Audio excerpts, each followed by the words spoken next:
আপনি যাই করেন, আমার কথা শোনেন, আপনি যাই করেন, যত পাপই করেন না কেন, নামাজটা ছাড়েন না। নামাজটাই আপনাকে ইনশাআল্লাহ পাপ থেকে দূরে রাখবেই ইনশাআল্লাহ। যে ব্যক্তি নামাজ পড়ে তার মধ্যে একটা মনের মধ্যে একটা ভয় কাজ করে যে আমি নামাজ পড়লাম কিভাবে ঘুষ নিব, নামাজটা পড়লাম কেন সুদ খাবো, নামাজ পড়লাম কেন মানুষকে ঠকাবো। তার মনের ভিতর কিন্তু একটা সারা একটা নকিং হবেই। ইন্না সালাতা তানহা আনিল ফাহশাই ওয়াল মুনকার, সালাত আপনাকে সমস্ত অশ্লীল এবং গর্হিত কাজ থেকে বিরত রাখবে ইনশাআল্লাহ।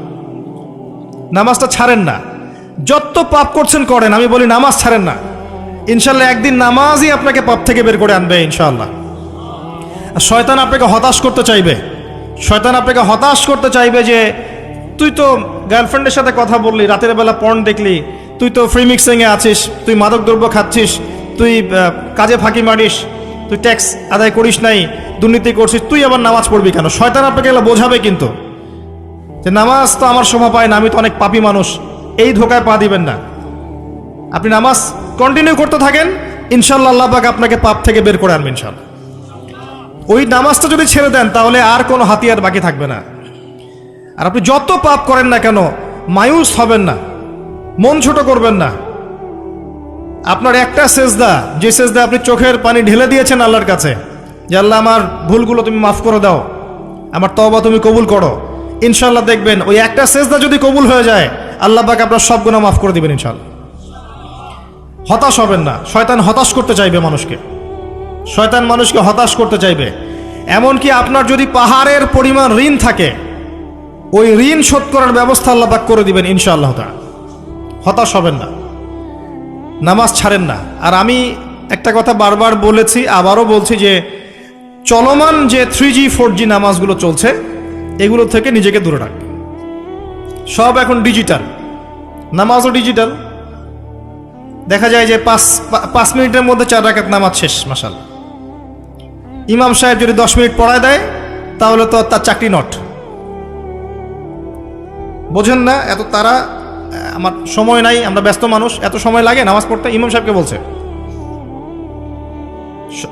কমিটি ইমাম সাহেবকে চার্জ করছে, অথচ ইমামের উচিত তাদেরকে চার্জ করা। উল্টে গেছে এখন আর কি। ওইদিকে আসবো আমি। দাসী তার মনিবকে জন্ম দিবে, মানে সমাজের ন্যায় অন্যায় ভালো মন্দ হক বাতিলের মানদণ্ড উল্টে যাবে। দাসী কখনো মনিবকে জন্ম দেয়? মানদণ্ড উল্টে যাবে। আসেন রিল্যাক্সে নামাজ পড়বেন ইনশাআল্লাহ। আল্লাহ পাক তৌফিক দান করুন। নামাজের মধ্যে যা পড়ছেন এটাকে বোঝার চেষ্টা করতে হবে অর্থটা, তখন দেখবেন নামাজে মনোযোগ বাড়বে ইনশাআল্লাহ। তার আগে অজুটাকে ভালো করে করবেন, তাড়াহুড়া করে অজু করবেন না, রিল্যাক্সে অজু করেন। অজুর অঙ্গগুলোকে সুন্দর করে ধন। অজু পরিষ্কার হয় না, এই জন্য নামাজে মনোযোগ থাকে না। আর একটা বদভ্যাস আমারও আছে, আপনাদের সবারও আছে আমি জানি। অজুতে আমরা যে পরিমাণ পানি খরচ করি, এই পরিমাণ পানি দিয়ে নবী সাল্লাল্লাহু আলাইহি ওয়াসাল্লাম গোসল করতেন। হ্যাঁ, আর আপনার মাথায় যত চুল আছে তার চেয়ে বেশি চুল ছিল নবী সাল্লাল্লাহু আলাইহি ওয়াসাল্লামের মাথায়। আপনার 2-3 জনের মাথায় যত চুল আছে তার চেয়ে বেশি চুল ছিল নবী সাল্লাল্লাহু আলাইহি ওয়াসাল্লামের মাথায়। তারপরেও তিনি অল্প পানি দিয়ে গোসল করে ফেলতেন। আর আমাদের দেখবেন জারিমানের জোর যত বেশি, তার ট্যাপের স্পিড তত বেশি। মসজিদে যাবেন দেখবেন জোরে ট্যাপ ছেড়ে দিয়েছে, অজু করতেছে। একজন মানুষের গোসলের পানি দিয়ে একাই অজু করে ফেল। পানির লেয়ার দিন দিন নেমে যাবে আমাদের এই পাপের কারণে। কুল আরাআইতুম ইন আসবাহা মাউকুম গাওরা, সূরা মুলকের শেষ আয়াত পড়ে দেখেন। বলুন হে নবী, তোমরা যদি কখনো সকালে উঠে দেখো যে পানির স্তর সব নিচে নেমে গেছে, পানি নাই, ফামা ইয়াতিকুম বিমাইন মাইন, কোন সেই সত্তা আছে তোমাদেরকে পানি এনে দিবে, প্রবাহমান পানি। দিন দিন ঢাকা শহর সহ বড় বড় যে সিটিগুলো আছে এগুলোর পানির লেয়ার নিচে নেমে যাচ্ছে। আমাদের অপচয়ের কারণে এমন হচ্ছে। প্রচুর পানি আমরা অজুতে অপচয় করি। গোসল দেখবেন শাওয়ার নিচ্ছে, ওই যে আমাদের ডিজিটাল ইয়াজুজ আর মাজুজের বাথরুম যেগুলো আছে, পানি চোষা বাথরুম, মানে 10-20 বালতি পানি দিয়ে শাওয়ার নিয়ে নিবি। হ্যাঁ, আর মহিলা হলে তো কথাই নাই, আরো 10 বালতি এক্সট্রা লাগায়। তো সমস্যা, অজু ঠিক করতে হবে। তারপরে সলাতে মনোযোগ বসবে ইনশাআল্লাহ। আল্লাহ পাক আমাদেরকে সলাত বুঝে আদায় করার তৌফিক দান করুন। মনোযোগ চলে যাবে, যাওয়া আসা করবে, মনোযোগ যাওয়া আসা করবেই, কিন্তু মনোযোগ ধরে রাখার চেষ্টা করতে হবে ইনশাআল্লাহ তাআলা। আল্লাহ পাক যদি ইহসান দান করেন মনোযোগ বাড়বে ইনশাআল্লাহ আযজা ওয়া জাল। আরেকটা টিপস বলবো, সেটা হলো নামাজে সূরাগুলোর মধ্যে ভেরিয়েশন রাখতে হয়। যেমন প্রতিদিন যদি আপনি একই রকম সূরা পড়েন, আমি নিজেও দেখেছি যে আপনি প্রত্যেক ওয়াক্তেই যদি একই সূরা দিয়ে নামাজ পড়ে থাকেন, দেখবেন মনোযোগটা তুলনামূলক কম পাচ্ছেন। তো এক এক রাকাতে যদি আপনি ভেরিয়েশন নিয়ে আসেন, সূরার মধ্যে ভেরিয়েশন বোঝেন তো, বৈচিত্র্য নিয়ে আসেন, আপনি দেখবেন মনোযোগ বাড়বে। খেয়াল করে দেখেন। এবং তাসবিহ তাহলিল যেগুলো করছেন, এগুলোর অর্থটার দিকে যদি ফোকাস করেন, মনোযোগ কিছুটা হলেও বাড়বে। আরেকটা কাজ করলে মনোযোগ বাড়বে, প্রত্যেক সেজদায় দোয়া করতে পারলে। সেজদা করছেন, শুধু সুবহান রাব্বিয়াল আ'লা এতটুকু বলে উঠে যাবেন না, কমপক্ষে একটা দুটো দোয়া করেন সেজদায়, কারণ সেজদায় সবচেয়ে বেশি দোয়া কবুল হয়। আল্লাহ রাসূল সাল্লাল্লাহু আলাইহি ওয়াসাল্লাম বলেছেন, বান্দা সেজদায় আল্লাহর যত কাছে থাকে, অন্য কোনোভাবে বান্দা এত কাছে আসতে পারবে না। এবং এখানে তোমরা বেশি বেশি দোয়া করো, নবী সাল্লাল্লাহু আলাইহি ওয়াসাল্লাম বেশি বেশি দোয়া করতে বলেছেন। দোয়ার জন্য হুজুর ডেকে এত খাওয়ানোর দরকার নাই, নিজে দোয়া করা শেখেন, নিজের বাবার জন্য, মায়ের জন্য, আপনার আত্মীয় স্বজনের জন্য, আপনার নিজের জন্য, আপনার স্ত্রী সন্তানের জন্য, সমাজের জন্য, উম্মার জন্য, দেশের জন্য আপনি দোয়া করতে শেখেন। আপনার একটা প্রয়োজন, এই প্রয়োজনটাকে আমি বুঝতে পারবো, ওই আবেগটাকে আমার আসবে। আপনার যেটা প্রয়োজন, আপনার আবেগ আপনার আসবে। আপনার সন্তান অসুস্থ, আমি কি বুঝবো সেই ফিলিংসটা কেমন? আপনি বুঝবেন সেই ফিলিংসটা কেমন। অতএব নিজে আল্লাহর সাথে সম্পর্ক করেন। আর আপনি নিজেকে এত ছোট কেন মনে করছেন? আপনিও আল্লাহর সেই বান্দা, যে বান্দা আমি, যে বান্দা আর 10 জন মানুষ। আল্লাহ পাক আপনাকেও ভালোবাসেন, আল্লাহ পাক অবশ্যই আপনাকে ভালোবাসেন। জীবনের দীর্ঘ সময় পর্যন্ত আপনি আল্লাহকে ডাকেন নাই, আল্লাহ আপনাকে ফেলে দেয় নাই। আল্লাহ আপনাকে খাওয়ান, এখনো পরান, বাঁচিয়ে রেখেছেন, আল্লাহ নিয়ামত দিয়েছেন। আল্লাহ আপনাকে ভালো না বাসলে এমনি করেন? আল্লাহ পাক অপেক্ষা করছেন কবে খালি আপনি আসবেন আল্লাহর কাছে, এসে বলবেন আস্তাগফিরুল্লাহ ওয়া আতুবু ইলাইহি।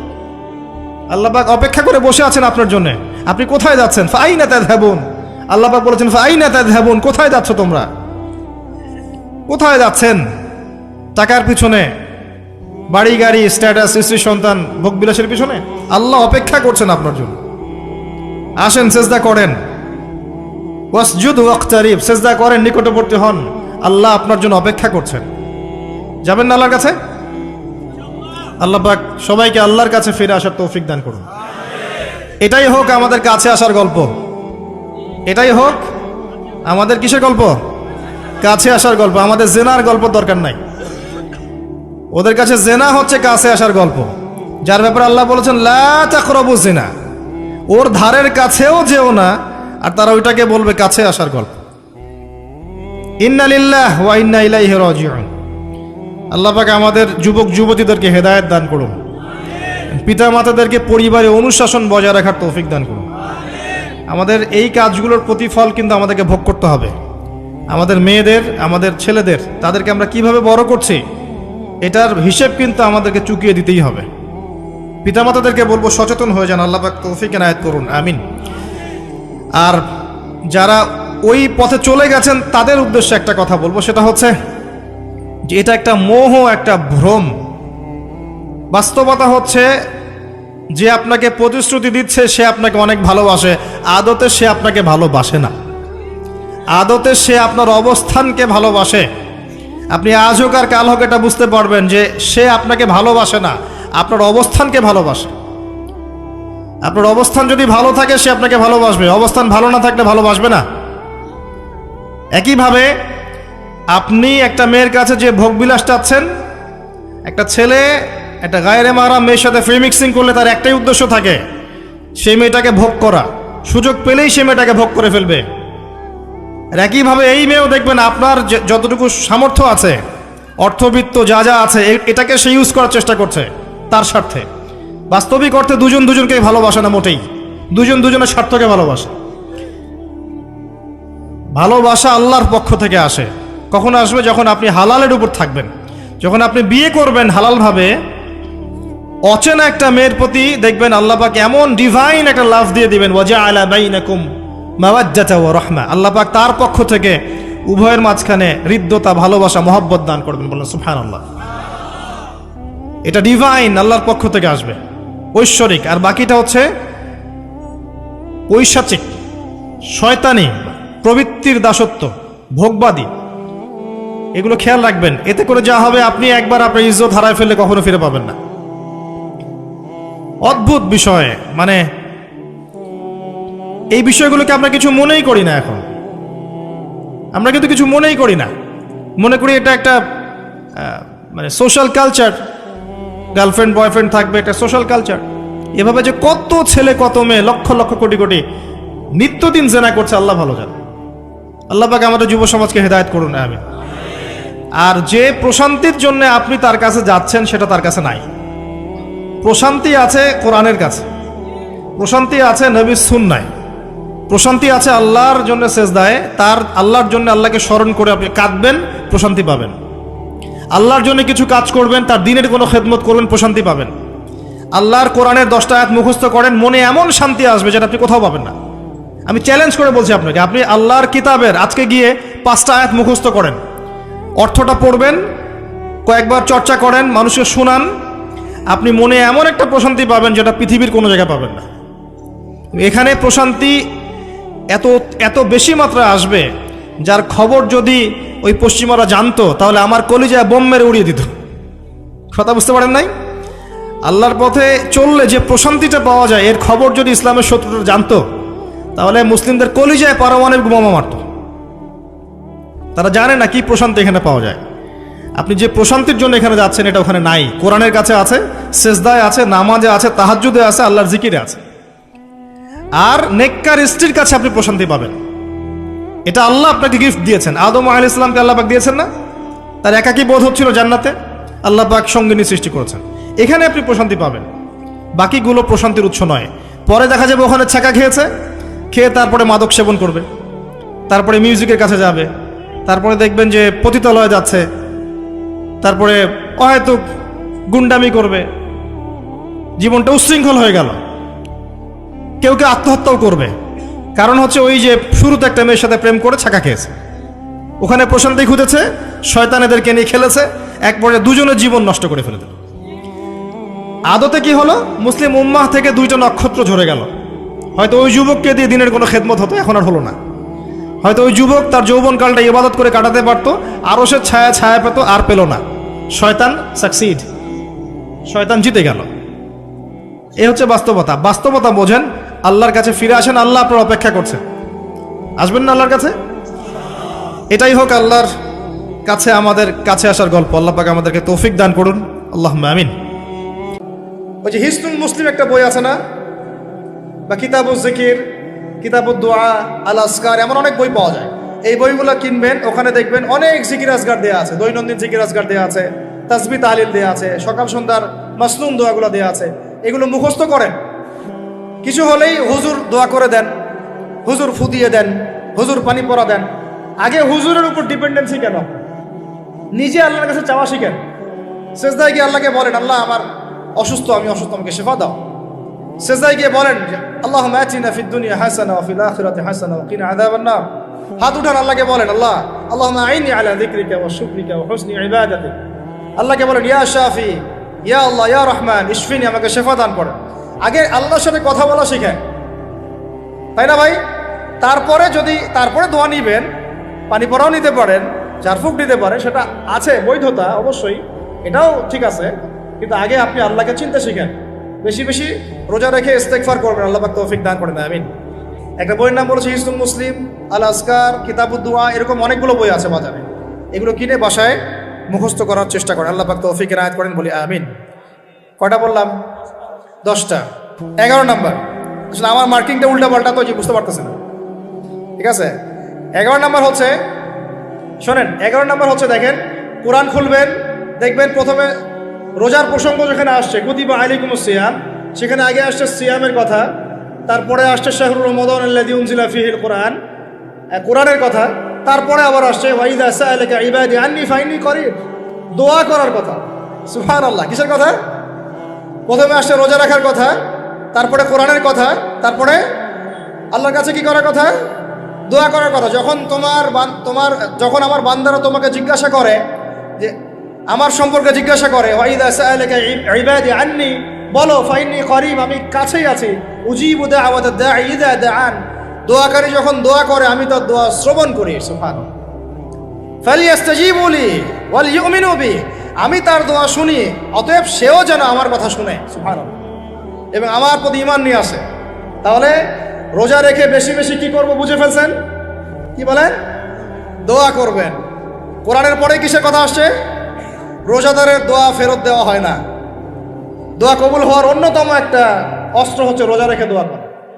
কেমন করে ফেরত দিবে? আল্লাহর জন্য আমরা না খেয়ে আসি, তাই না? আল্লাহ পাকের মায়া হবে না, দয়া হবে না?